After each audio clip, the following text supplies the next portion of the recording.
Hello and welcome to the BS Podcast, where we talk the absurd, the ridiculous, and yes, the bullshit. Hi, I'm Dave, and joining me is my fellow connoisseur in bullshit, Mr. Zach. Zach, how you doing today, buddy? Good, man. Don't forget about our other connoisseur in bullshit sitting right behind you on your radio. He's always looking out for the BS. He doesn't put up with that. And if it's smaller than like this, and if it's in the house, he will kill it. So he considers that. He considers any insect or lizard in the house pure bullshit, and he's out there to eliminate it and eradicate it. All right, sounds like a good day. You probably save money. You don't have to pay Orkin to come out and do pest control now. The cat is a master hunter or mass murderer. Depending on how you look at it.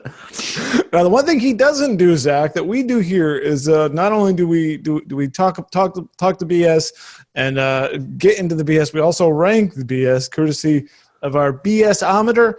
I don't know, are we patent pending on this, or we get it cleared? Yeah, it's trademarked. So that's right. Yeah, trademarked. So we have to use it. You can't steal it from us. I mean, anybody, don't even think about it. So now that we're trademarked here, I'll just add that TM there. So now that's official. So that actually, I should have just done that earlier, and then it wouldn't have been a problem. Yeah, so exactly. Now we got our 5 stories here. We got unrest in Chicago. We've got protesters suing in Seattle. Cannibals. Oh man, that's a crazy one. Sturgis. Look at me, looking at the camera. I'm like a weatherman here. And then Florida man story coming up. So those are our top 5 stories, and we are going to, as we go through them, give the BS ranking.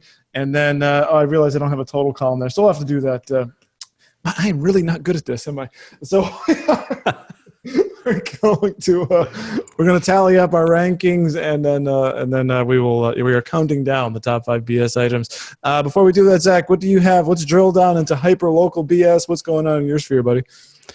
You know what? Nothing. It has been a BS free week for me. Besides, the weather's been really shitty up in Maryland. Just thunderstorms after thunderstorms. You're probably used to that though from Florida, so I'm just preaching to the choir here. But still, it's been awful. Love talking weather here on the BS pod. So we do at least once a week or not. Well, as I've said, in my particular, you might think Florida, all of Florida is like thunderstorms constantly, but I believe, as I said here in my particular area of the Tampa Bay region, we don't get a lot of rain here. What we get is we get weeks without rain, and then it'll pour for like 3-4 days straight. So I guess you're like, if you're a Parks and Rec fan, I guess you're like the Eagleton section of Florida. They had like everything was perfect. It is crazy. I mean, we went every year. It's sort of the same. We have like it's hot, obviously, and cloudless most of the time, which is why it's like unrelentingly hot here, because you don't have any shade. As we had all of May without rain, and then it poured in the beginning of June, and then we had almost all of June without rain, and it poured in the beginning of July. And here we are again. I think it's been 3-4 weeks without any real rain. So yeah, but that doesn't bother me. I think you just got to water the plants. Also my HOA is apparently the sprinkler system is broken, and there's no intent on fixing it. So I got to water the bushes and stuff that are out between the buildings and stuff. So it's our responsibility to water it. So that kind of sucks. Other thing going on is behind my place it's a county-owned land that's just sort of wild, which is nice because I don't have anything behind me but woods. There's a deer who's taken up residence there. We've seen over the last few days, and the dog chased the deer once into the woods, but slowly she doesn't, like today we were just out there during like a lunch break, letting her out, and no barking, they're just kind of eyeing each other. My wife wants it to be sort of what's it called, unlikely animal friends, so she's trying to see if she could arrange that. I was taking my dog for a walk like probably 2 weeks ago, and there's like a trail that goes back behind my house. So I was just taking him there, and there was this little path that goes off in the woods, and I never went back there. And I was like, oh, let me just take him back there. And I went down. There was this little like stream. And I was like, oh, this is nice. So I like took him down. We're set by the stream. And there's a whole family of deer like on the opposite side of this stream. Oh, wow. And I mean, they're pretty damn close. And all of them just look at us. And then my dog sees them. And they're just like dead eye, like making this eye contact for like minutes, it felt like, and I'm just like, what the hell is going to happen? Are they going to like jump over this stream and chase after them? Right. And after like what felt like an eternity of this epic stare dog, my dog just let the tiniest wolf, he just did like a little whew, and then they just like fucking scattered like all the deer. And I was like, oh man. But for a while it felt tense. It felt like a stare down in like an action movie or something like that. Well, if there's a lot of them, was there a male there? Because I think those, I don't know what they do. I think potentially if there's a male, they could charge if they feel threatened, I think. But I don't know. Yeah, I mean, I've seen videos online. Thank God I've never had to deal with it, because I feel like we have a lot of deer in this area in residential communities just because deforestation, they just keep chopping down and building up houses. So yeah. You know, there's a lot of deer in residential areas. We've seen quite a few, like in our neighborhood and things like that, just like trying to get from one point to one other point in the woods, and they got to walk through our neighborhood or whatever. But I've seen like videos on YouTube where like a deer will trample like dogs. You know what I mean? Like run up to them and start like stomping on them and stuff like that. Like use their back legs. Like I've seen videos on YouTube of that. Like, and so what the hell are you going to do? You know what I mean? At that point, but a dog sees a deer, he probably wants to try to play with it or something. But yeah, exactly. So maybe it is good to keep so the friendship is probably not likely to develop, Zach. Is that what you're suggesting? I would suggest that, yes. You're right. I mean, my dog would love it. She'd love to let's just go to each other and let's be buddies. And the deer is like, what the hell? Get the hell out of here. Yeah. And I would imagine a kick from a deer would be pretty intense. Yeah. So I'll have to relay that to my wife. Maybe actually what I'll do, maybe I'll pull up some videos of a deer kicking a dog, and then maybe that'll.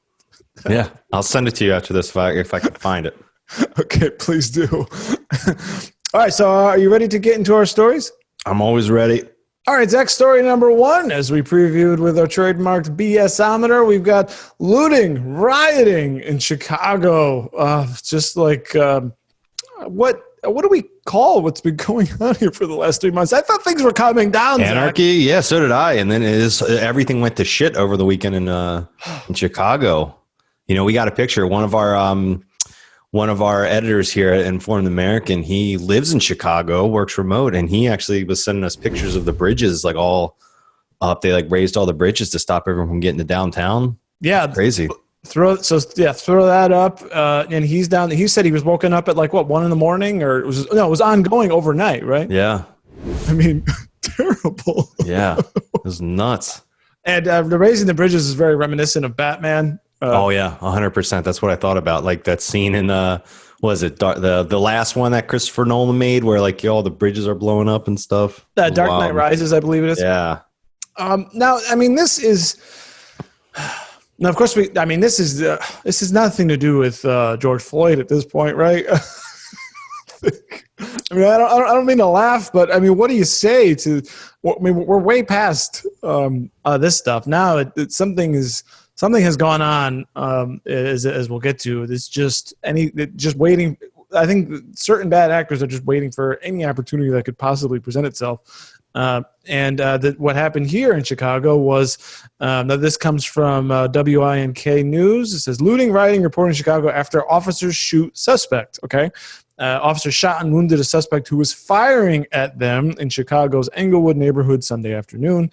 The shooting led to chaos in the area, with crowds lashing out at what they called extreme police actions.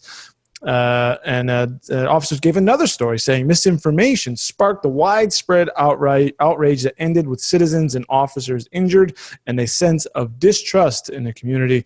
Now they came out there in the afternoon and they tried to confront the man, and the man fired at officers. They basically fired back and hit him. I'm not sure. It doesn't say here in the story. I don't have an update if the man survived or not. But Zach, as you found out, this story here in the news is not the story that spread in the community, was it? No. The story was that the police had shot a boy. That was the rumor that was spreading, and that was the misinformation. People shot boy, and I was looking up some tweets, and like I'm looking at one tweet right now. It just says, breaking, police involved shooting, 57th at Aberdeen, no officers injured, suspect in custody. Like right away, like that makes it seem like the police showed up and shot somebody, without even giving a full story. So I feel like there's already going to be some outrage coming from the media on this. But then with this rumor starting, because the suspect that fired at the police first, he was 20 years old, which is young. That's a young man. Sure. A lot of people, some people would say it's a boy. So people, and I'm sure the rumor started because the police shot that boy. You know what I mean? Like if someone knows him, like for instance, if that was me, if I was 20 years old and, you know, my grandmother said that, she would call me a boy. She would say like the police shot that boy. You know what I mean? So I think like the rumors just kind of like spread. It seemed like wildfire. You know, the police showed up and shot a boy. And that's just how the information started. And it was, it just popped off from there.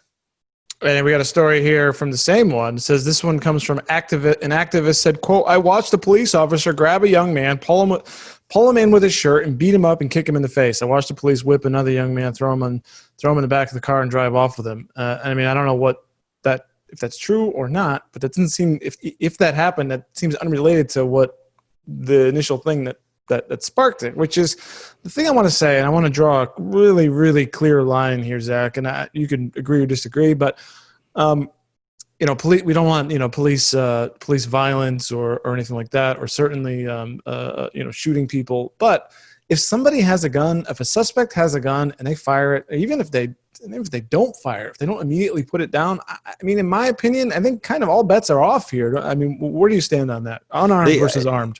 They shot first. I mean, the police were shot at first. You know, this isn't a situation like with George Floyd where he was a defenseless man who was trying to save his own life, you know, or you know, crying out, being abused or victimized by the police, whatever that may be. You know, this was someone that shot first at the police. Like, of course, they're going to shoot back to protect themselves, right? So what else are you supposed to do? Yeah, like we keep talking about defunding the police and these cries for that coming out, but like if you want to think about it, like reorganizing the police, like I've seen some people that say stop sending the police to nonviolent situations, only send the police to things where they have to, where you need police to be in. And in this situation, this is something that you would need police for, right? There was someone with a gun that was shooting. He shot at the police officers, and so obviously, you know, they shot back. What are you supposed to do? Just let him just go around shooting? I mean, yeah, exactly. Like I said, it's just the situation just seems completely different than something that would, like what happened with George Floyd. And you mentioned that activist earlier. I got another quote from him about this whole situation that says, it's disturbing to me because when will police ever practice community engagement? When will they practice anything that deals with mediating conflict? Said the activist, his name is Joseph Williams. Right. Which, I mean, where else are they supposed to do when they show up to the community and someone shoots at them? How do you mediate a guy shooting at the gun? So it doesn't make sense, you know. And then when the looting and everything starts, it's like, how do you mediate that conflict when, you know, I guess it's both sides of the party, the police and the looters and protesters have to be willing to mediate that conflict, right? I mean, does it mean mediate and like don't arrest? Just be like, okay, time out, put the gun down, let's all just turn around and go home? Yeah. I don't know, but I think we keep hearing this phrase "new normal" coming up with COVID, you know. And there was an article that I kind of want to point out from Informed American, that just came out, I think today, about, you know, there was a photographer that caught two policemen sitting in their car while a group of five girls beat up and shocked an 11-year-old girl with a taser. They were in their car and watched it happen. Right. And there are some reports that there was the police did get out of their car, but there was a group of people that tried to stop the police from getting to this, you know, alleged like assault. But yeah, I got the link. It's an Informed American article. We'll put it up in the description below this video you know, people watching, go check that out. But that's the thing. Our officers getting to a point where they're scared to even try to mediate violence, to try to even stop violence. Right. And does it become to a point where cops just say, they're just like, screw it? I mean, that's what I mean. If the situation, I mean, according to the photographer in this article, he said that there was, the cops were claiming that there was a wall of people blocking them and that they were getting stuff thrown at them so they could not get to this said assaults. But according to the photographer that actually took the pictures of the cops in the car, they said this was not true. They said it was just, you know, so it's very he said or she said. But point blank, there was an assault. Officers were sitting there and they didn't stop. They could not or would not stop it. Interesting. So it's getting to a point where, like you said, are they just not going to involve themselves? And I'm not saying the officers had to get in there and like arrest people, try to send them to jail for the rest of their life, but they could at least try to stop this 11-year-old girl from getting the shit beat out of her. You know what I mean? And like just try to stop the violence, right? So is that what's getting to the point? I mean, the argument was being made way back when like people were first started filming police. Like, I don't know if you remember, like a few years ago when like everyone was pulling out their cell phones to film police. That that started to be like a big point of contention. A lot of people were saying police are going to be scared to do anything because everyone's going to film them. In that situation, I was like, they should be filmed. Like it helps both parties. It helps, it helps the cops protect themselves to make sure they were doing everything right. And it helps both parties. People make sure they're not being abused by police, and the police to make sure that like what they're doing is honest and they're telling the truth. You know what I mean? No, I agree 100%. And I think all of that stemmed from the Michael Brown thing, all the Ferguson stuff in 2014. I think that's when the push for body cams came in. And I agree. I support that as well. And it is interesting. Yeah. I mean, everybody have it on video, have audio and video, and then sort it out. But it is interesting the way a story or basically a viral rumor can kick off something as crazy as what happened in Chicago. And as you mentioned, they raised the bridges. So you put that picture up earlier. I got a couple of videos here I want to share here, just because it is absolutely chaotic. And so here we go. Let's take a look at one here. Oh man, yeah, he went right into that thing. It's a cheering crowd. It's an Audi. I wouldn't be driving my Audi into there, but although I guess maybe you could do better in a inside store. Yeah. Hey, number 2.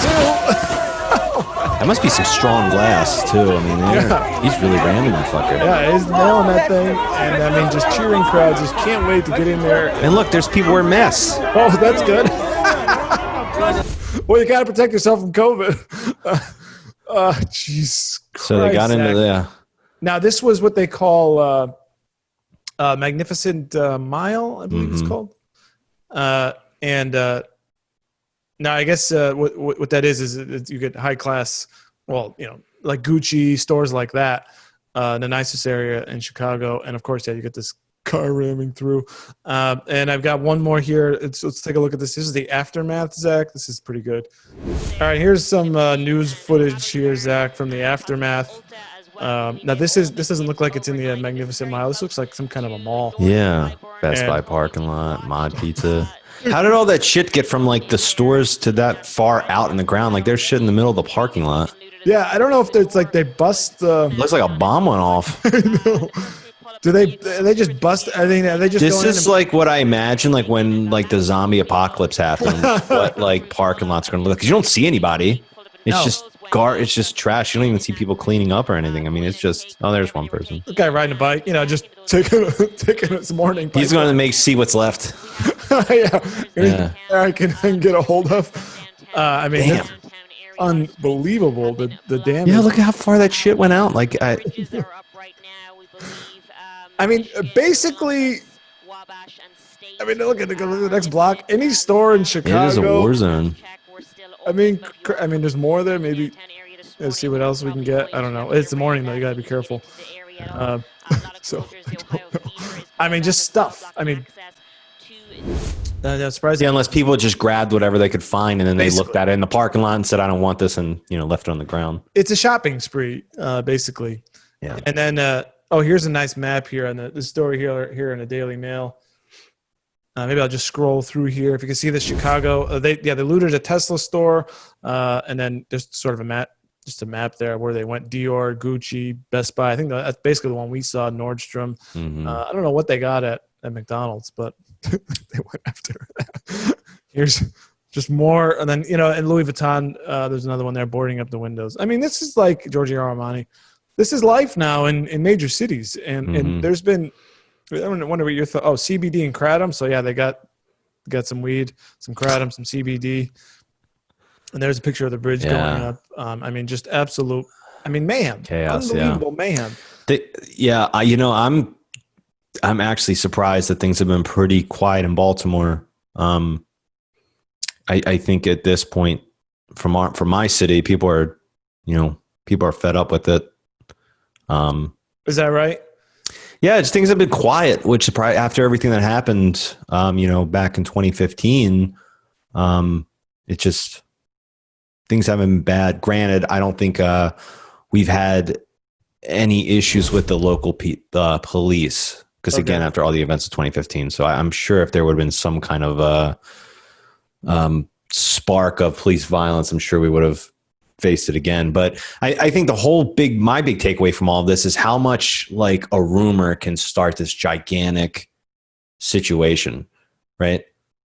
It kind of happened back in 2015. Like I remember the day there was those big, like the biggest day of riots in Baltimore. It all started because there was a tweet that said we're going to purge by Mandamin Mall, right? And there was rumors to whether it was a real tweet or not, but police saw this and showed up. And, these kids couldn't get home. They were like stuck after school. And it's just like this rage just kept building up. And it all started from this one tweet. You know what I mean? So it's just crazy how like just this one little spark of one voice can just start so much damage. It's terrible. Well, even I mentioned Michael Brown earlier. I mean, the hands up, don't shoot. That wasn't even true either. And it sparked outrage. I mean, it's just a matter of, something that can spread. Last thing on this topic, Zach, I do want to hit this video. And I think really getting to beyond the normal BS is this idea of justification of this. That's what I want to say. So let's hit this video. Last one on this topic. Or a Macy's or a Nike, because that makes sure that that person eats. That makes sure that that person has clothes. That's reparations. That is reparations. Anything they want to take it, because these businesses have insurance. They're going to get their money back. My people aren't getting anything. I mean, this is just absolutely stupid. You're justifying looting on the basis of reparations. No, that's terrible. That's just a terrible argument. I think that's an argument that could hold up in court, at least as far as making an argument. Not saying that there would be enough to turn over someone's conviction of if they were, on trial for looting or whatever. But it's a topic that a lot of people are scared to even touch on. Right. If you want to talk reparations, talk reparations. But the idea that I am justified in stealing other property because I deserve reparations is I mean, I don't know how one follows from the other. And then finally, she tops it off with these places have insurance. I mean, we've hit this before, but just to really hit this again.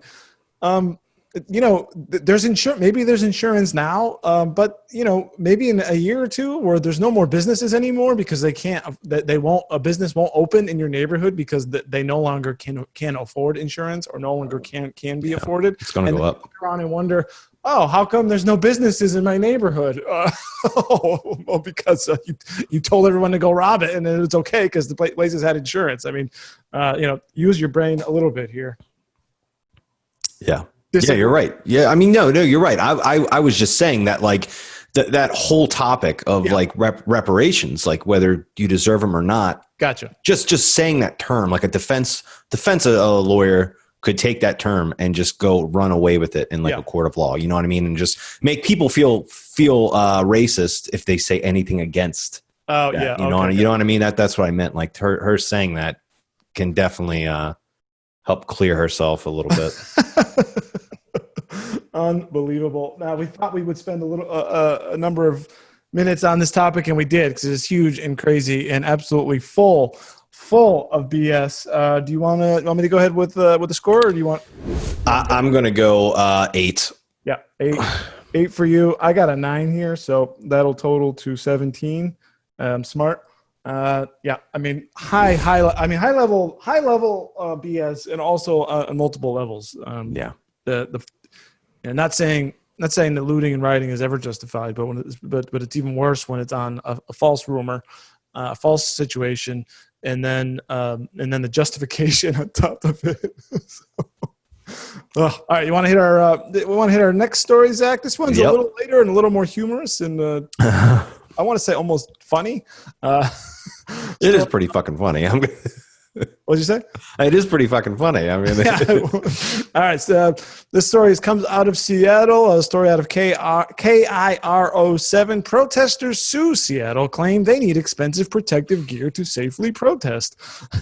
A lawsuit filed Monday against the city of Seattle argues protesters' constitutional rights have been violated by police department's indiscriminate use of chemical and less lethal crowd control tactics, which have forced demonstrators to buy expensive protective gear in order to safely bring their message against police brutality to the streets.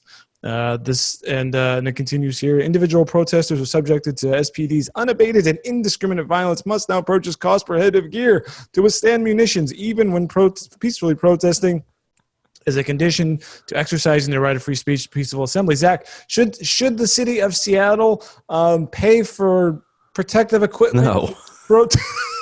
No, you better hope Ted Wheeler doesn't hear about this, because he will give the protesters in Portland anything they want. If he drive up in a truck.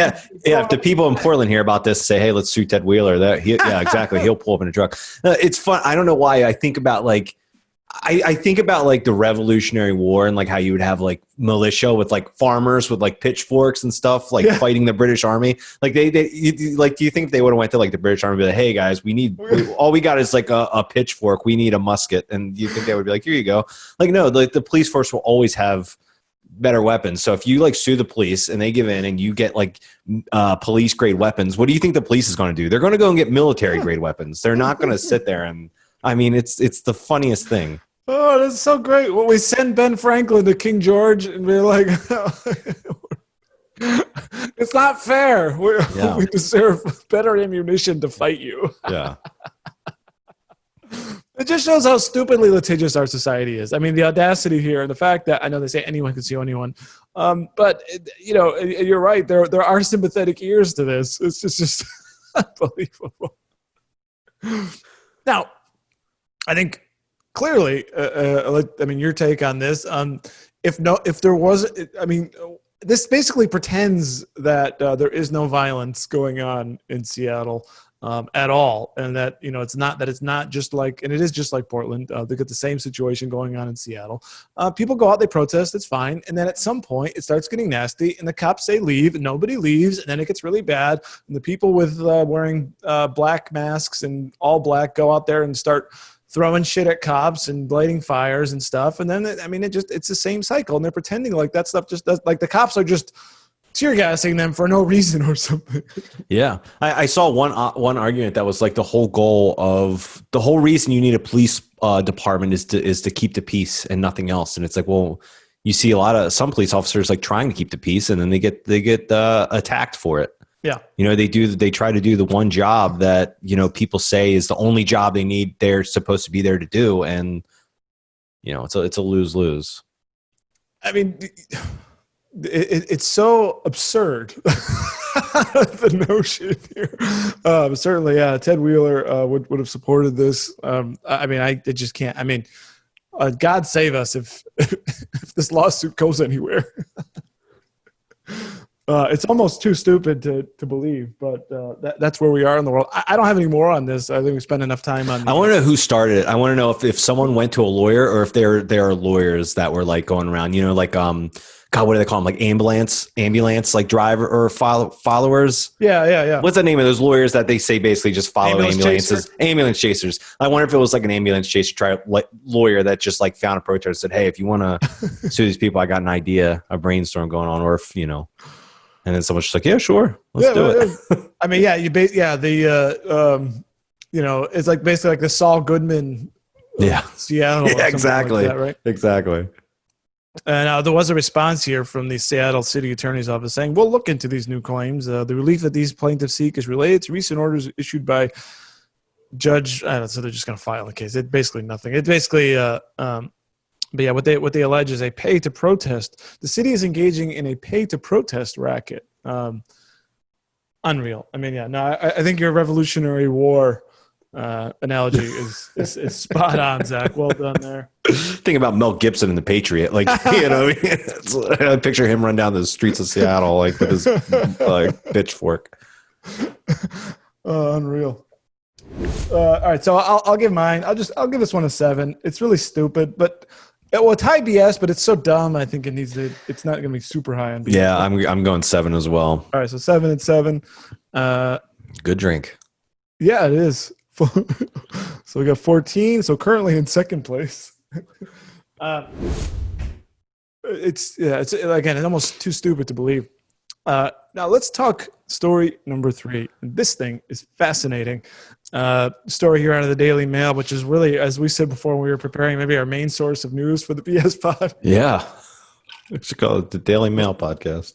Love the Daily Mail. Nice tabloid with usually a pretty decent write-up. So here we are.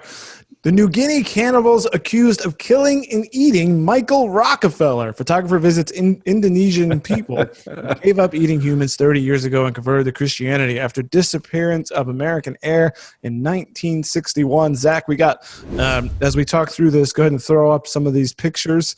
So the story here is, have you ever heard of this before, by the way, before this news story came out? No, I have not. Neither have I. Now, these pictures are of the remote Indonesian people who accused of murdering and eating American heir Michael Rockefeller 60 years ago. And so basically what happened is so Rockefeller disappeared after a trading canoe that he was traveling in down what they call the Cannibal Coast of New Guinea capsized while he was collecting wooden carvings for his father's recently opened Museum of Primitive Art. It's several miles offshore. Heavy seas swamped his craft. After a night adrift, Rockefeller set out to swim for the distant shore, leaving his companion Renee Wessing with the fateful words, "I think I can make it." He was never seen again. I don't mean to laugh, but man, okay. I was just looking up. I know that there was movies kind of based, maybe based on this specific thing, but like Green Inferno. Have you ever heard of the Green Inferno? No, it's a movie about a group of activists who are forced to fight survival when they are captured by a cannibalistic tribe. Oh man, sounds pretty. Was that the Eli Roth similar movie? Or yeah, okay. It was. I didn't see it. I remember seeing trailers for it when it came out. Yeah. But no, I never saw it. So it's based on the movie Cannibal Holocaust in 1980. I've never seen that either, but just from the title of it, it sounds like it could be the concept of what we're talking about. So yeah, this whole article sounds like it would be a horror movie. Now, so this comes from the story here, because it says he was presumed that he drowned.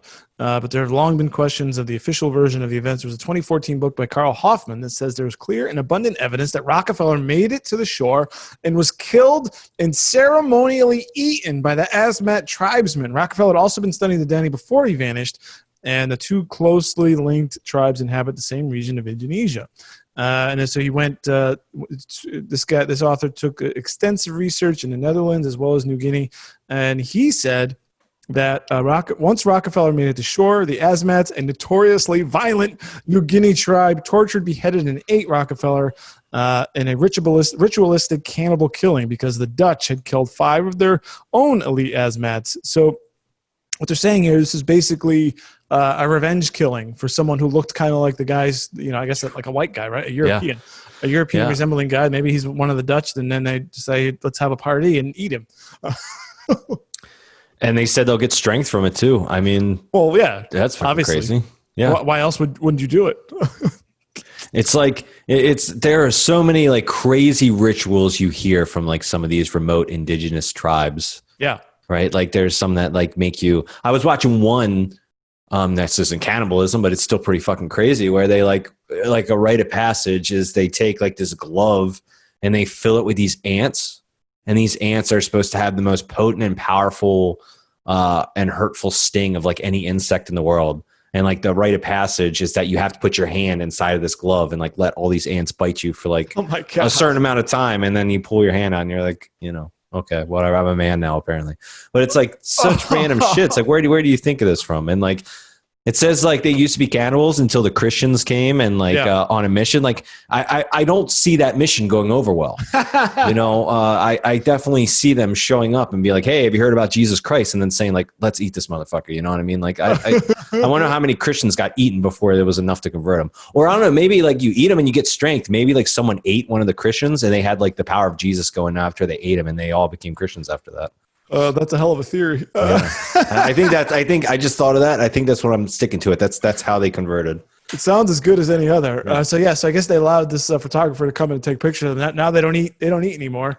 They don't. They got their strength from Jesus, I guess, and now they need anymore. Maybe the strength of Jesus was enough to go around. The Holy Spirit entered through them eating those missionaries. Yeah. So I wonder if that's part of the argument they use. You don't need to eat anymore. Just let the power of Christ take care of you. Now it's interesting. I mean, I think he was a Harvard graduate. I believe he was about 25 or 26 when he died. I mean, this is a Rockefeller. I mean, is a fourth generation member of the Rockefeller family. So, super rich. I mean, American royalty for the time. It's a hell of a thing. And one of the things it says that he was basically looking for some adventure in his life, and he certainly found it. Yeah. Those rich kids, it reminds me of like what everyone said about like rich old money millennials, like going around and like, living life off daddy and mommy's money. That's what this guy was doing, and he just ended up getting eaten for it.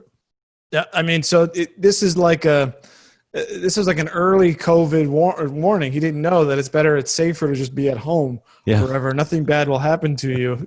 So he was a little too early for that. And now don't leave your house because you might get eaten by cannibals. Oh, unbelievable. And it's a thing because I imagine, because he's just not some regular guy, I mean, he's someone rich and famous, essentially. I mean, they ate. So maybe he did grant them extraordinary power for that meal because of how important he was. I mean, he's not just some regular guy. I mean, imagine his last thoughts, here I could be at freaking the south of France right now, sipping a drink with, some girl. But instead I decided to go for some adventure. Now I'm going to eat a meal. Most people did, I guess, back then. I wouldn't. I would have been, like you said, I would have been straight to, maybe not France, but I would have been straight to somewhere fun where I could just chill out at like a cafe or something, have an espresso and look at the views. I don't know, but enjoy my easy life. All right, here's the real question, Dave. Would you eat someone? What are the circumstances? All right, let's say. All right. Let's picture you're in a kind of like exploration adventure movie. It seems like it's a topic of like, all right, who's going to die first? So who, you know what I mean?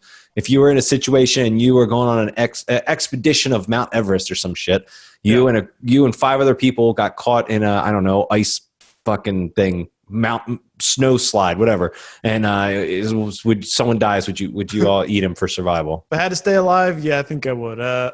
Yeah, I mean, because I think at that point, I could say it now, but I think also I would be so damn hungry. I think my survival instinct would take over any moral or stomach revulsion I would have. What about you? I agree. I think I'd probably eat a person before I'd eat a dog. Yeah. I won't eat my dog. No, not my dog. Yeah. Ugh. Now they say this is a tangent a little bit, but the theory is like, say if you die at home, that if you have cats or a dog, that let's just say you drop dead, right, and nobody finds you, that your cat is more likely to eat you first before your dog. Yeah, I have heard that. I actually hadn't heard a dog would eat you at all, but I've definitely heard cats will. Well, it's the same thing. They're hungry. Yeah, so. They smell that rotten flesh, and they're like, food. Christ.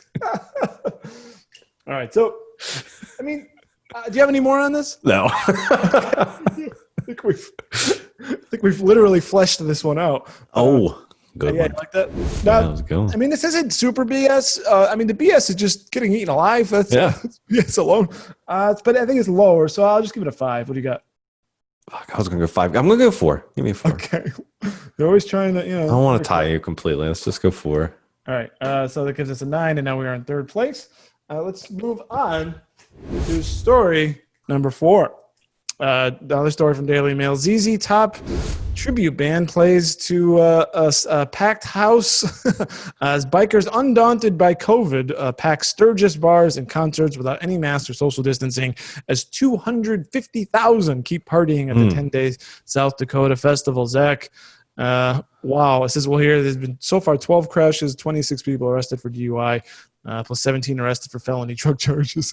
The rally is among the largest public gatherings since the spring, and the South Dakota governors resisted calls to cancel the 80th annual event, which brings millions to the economy. So this is where Yeah, something strikes me that I don't care how much the governor or mayor or whoever calls to cancel it. Those guys, the type of crowd that goes to that event is not going to care about the law at that point.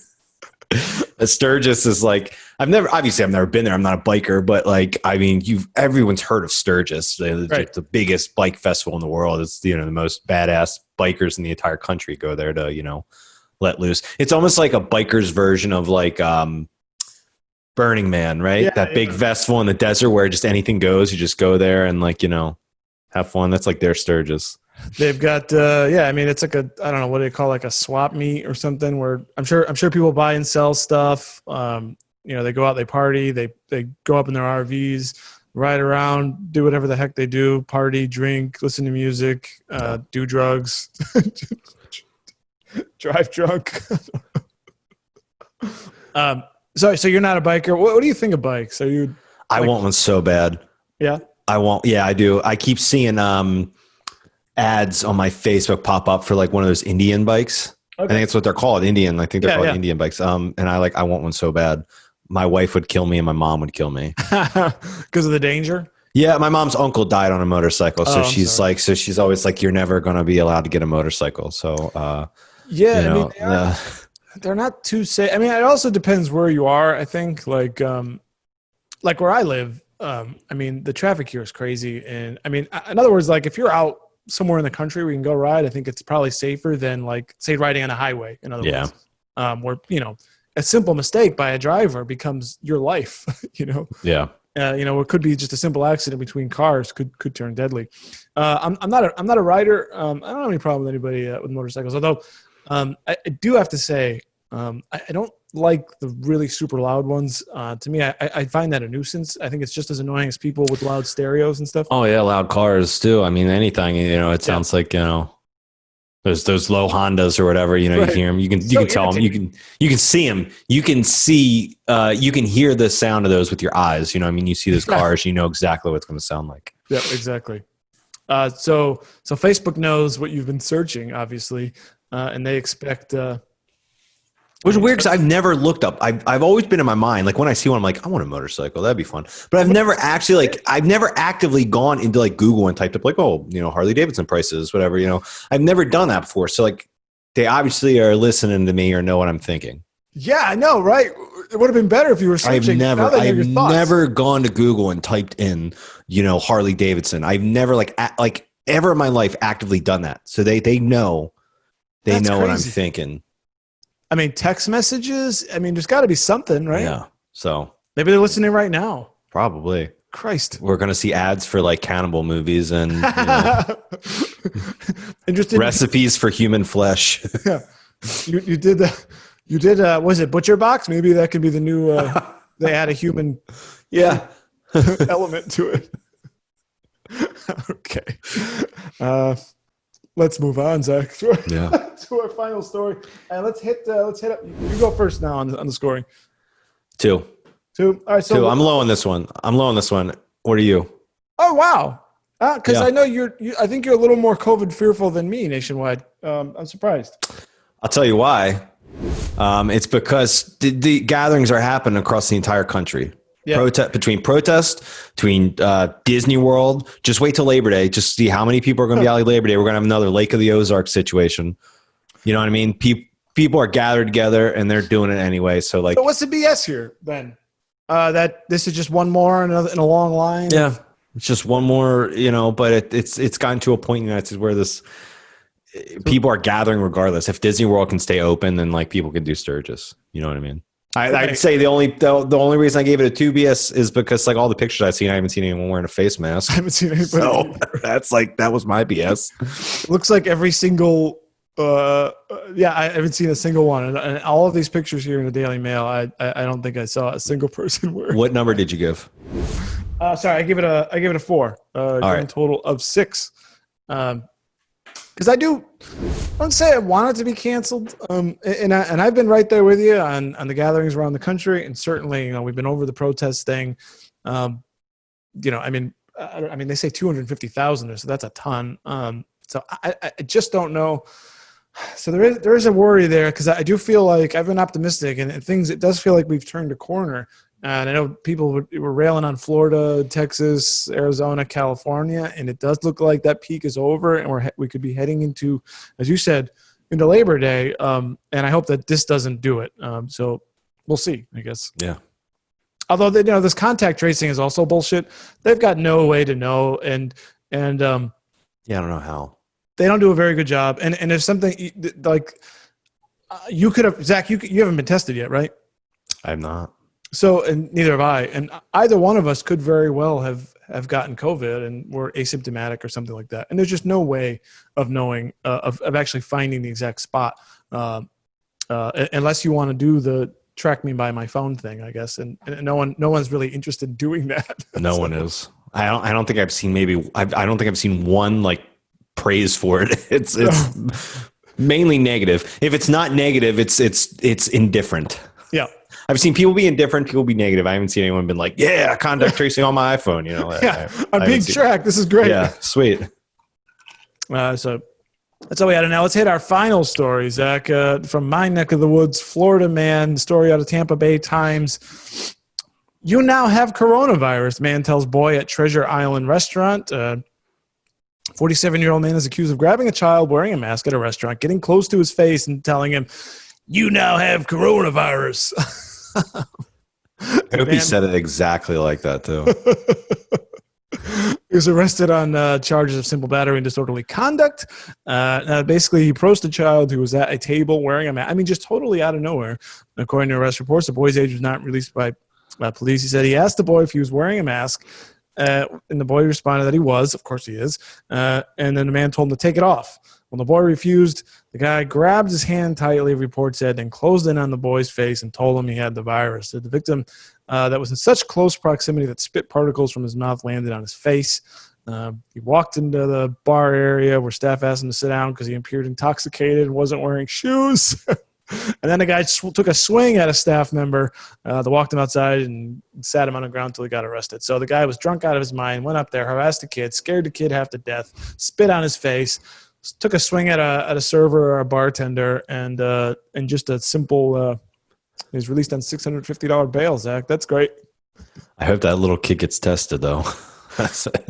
I know. This is a poor kid just minding his own business. The parents had him wear a mask. He's not a political actor, which, to me, it seems like that's what this seemed like. He was going on. He basically, some drunk asshole picked on a poor kid, right? Yeah. Yeah. It's exactly what happened. I mean, it's because he knew the kid he knew the kid wasn't going to say shit back to him, right? He's a kid. He's being a fucking bully. You know what I mean? Yeah. It's not up to the kid whether he's wearing a mask. His parents are having him wear it. And, when you're inside, well, unless you're at, let's say the rules here are you have to walk in to a restaurant with a mask on. And then once you sit down, you can take it off. And then when you get up to go to the bathroom, you got to put it back on. And then when you get up to leave, you got to put it back on. All right. Now here's a question. Did they say if this guy had actually had COVID?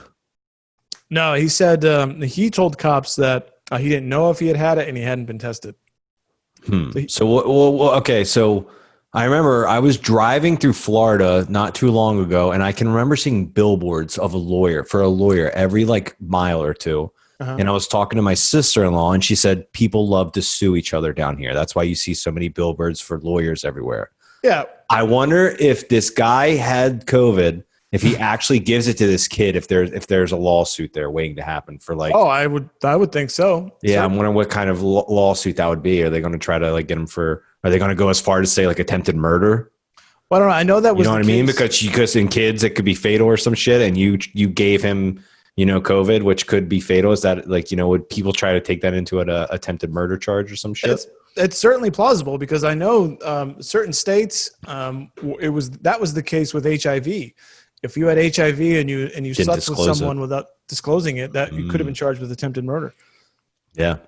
I mean, this isn't quite as deadly, but yeah, I mean, something more than because basically there's nothing here to charge him other than what's it called? Simple battery, disorderly conduct. Now, disorderly conduct probably for taking a swing at the staff member, and battery on the child for basically putting his hands on him. Yeah. So nothing related here to charges of I don't know, some sort of endangerment or something like that. Yeah. But I think there could be something there for a lawsuit. Yeah, if the kid gets it, kid spreads it to his parents, and then parents could sue. I mean, it's just a blatant thing. Yeah, so I'd support that. I mean, don't be. What an asshole, man. Yeah, it's a dick move. It's a big dick move. God. So I mean, that is the story. Do you want to give a rating on that one? Yeah, I'm gonna go 5. Yeah, 5. If he had COVID, if he was actually had COVID, I would go higher. But I think he's just a jerk. just junk asshole jerk. Yeah. I'm gonna go. Yeah, I'm gonna repeat myself and go 4. So that gives it a 9. And then here we are with our final tally here. Coming in at number 5 is Sturgis. At the Sturgis Festival. We've got a tie for 3rd and 4th between Florida Man and Cannibals. You know what? With that, I'm gonna. Don't mind me here. I'm gonna change this to a 3. Make that an 8. So I'm going to unilaterally say Florida Man is number 4. All right. Cannibals number 3. Are you okay with that? Yeah. Okay. And then number 2, Seattle protesters suing the city for riot equipment. Just saying that feels so strange. And then number 1, Zach, the bullshittiest story of the week is the absolute rioting, looting, mayhem all over Chicago over a false rumor, and then the justification on top of it. I mean, just total, absolute BS as far as I'm concerned. Just unbelievable. That is one big pile of shit. Zach, any final thoughts on our stories this week? Nope, that's it. I'm excited to see where the week goes because there's going to be so much more bullshit that happens between now and next Tuesday. It's just like over the weekend, stories come and they come and they come, and I'm like, oh my god, look at all this stuff. Yeah. Crap. Well, thank you all for watching. I'd love to know what you all think of these stories. Go ahead and comment down below. Of course, subscribe to this channel. And Zach, if they want to read more stories like this, or get some more BS, or follow some of the other stuff that we do, how can they do that? You can go to informedamerican.com, realhealthynews.com, and wallstreetwire.com. It's all about politics, health, and finance, respectively. Great. For Zach, I am Dave, and I've had enough of this BS. You've been listening to the BS Podcast with Dave and Zach, part of the Informed American Radio Network. Please like and subscribe today in order to get fresh new weekly episodes. Please send us your BS stories to info@informedamerican.com. The world is hard enough, and now we gotta deal with this balls.